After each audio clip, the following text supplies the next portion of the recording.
Hi, my name is Mark van Malen and I am the founder and CEO of TrustBuilder Corporation.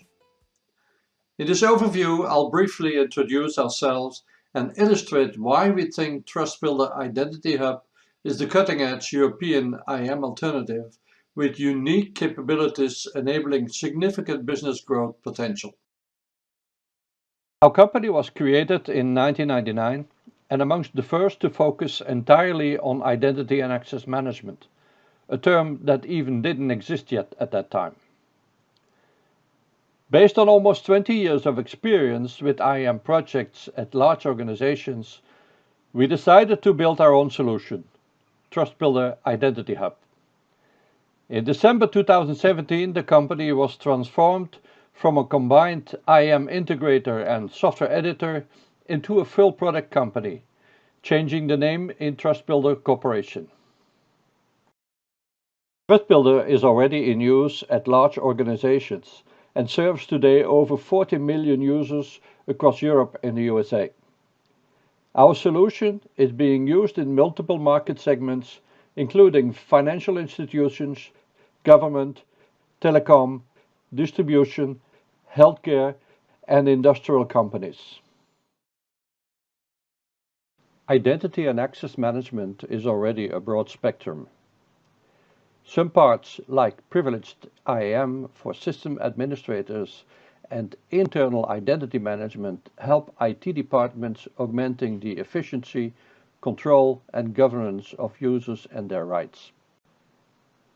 With TrustBuilder Identity Hub, we focus on enabling the business growth, managing cross-organizational secure access in a transparent way for the users. Identity is a key component in realizing the digital enterprise journey. In the next slides, we will focus on this domain.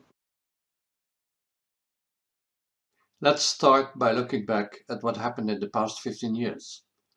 Both internal and external users required single sign-on to web applications that were mostly under the organization's control.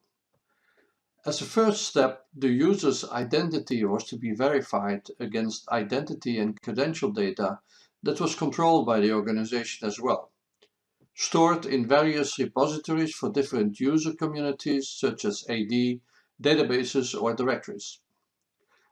Already at that stage, there was a need to accommodate different authentication methods for various use cases, influenced by the assurance level offered by a particular mechanism, but also by cost of ownership, user experience, and regulatory requirements.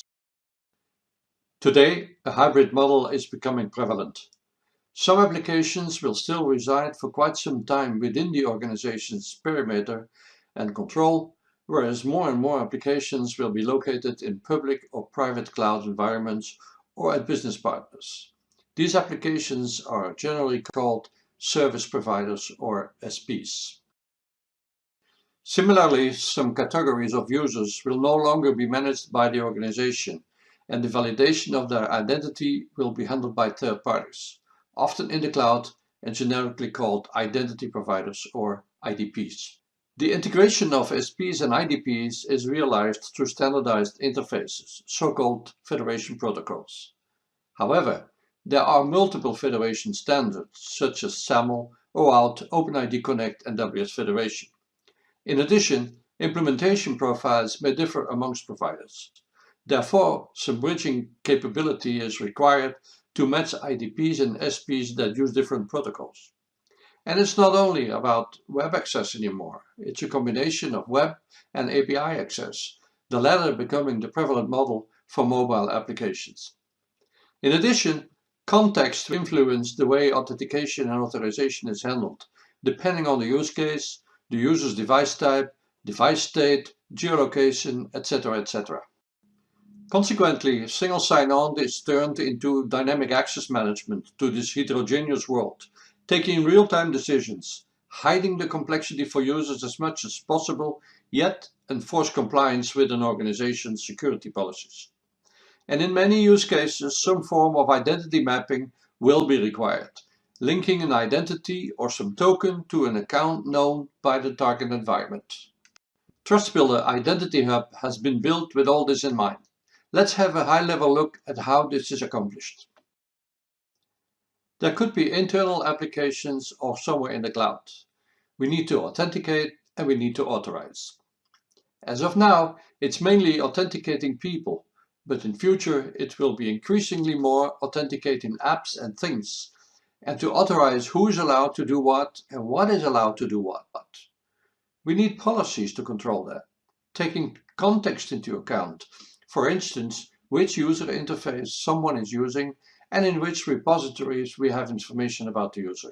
The identity provider, which might deliver additional attributes, and the credentials, so which credential can be used by a particular type of user interface. A policy-based approach is what organizations need to quickly and easily adapt the behavior of the IAM platform and accommodate change. Runtime decisions are based on such policies and information obtained in real time from various sources, both for authentication as well as authorization. TrustBuilder Identity Hub realizes this through the combination of its powerful policy-based approach and an attribute-based decision engine. So far, we mainly addressed the requirements in terms of the security services listed here. However, the solution also offers enhanced capabilities for administration purposes as well as user self-service. All these functions are available as APIs and GUI implementations on top of these APIs. This offers a broad scope, ranging from tight integration with existing management environments to the use of the product's console to manage the system and offer self-service to users. Finally, being at the heart of authentication and authorization decision-making, extensive capabilities are offered in terms of logging, auditing, monitoring, and reporting, as well as sophisticated features for throughput and priority control for API-based interactions. Here are some of the key highlights offered by our approach. First of all, TrustBuilder Identity Hub's policy-based design allows easy adaptation to a customer's policy instead of forcing the customer to adapt to the way the platform is designed.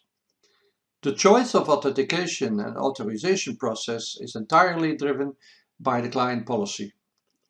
Making choices in terms of local versus federated authentication, what type of authentication method to be used in a given use case, for which application or for which user community, and taking context into account.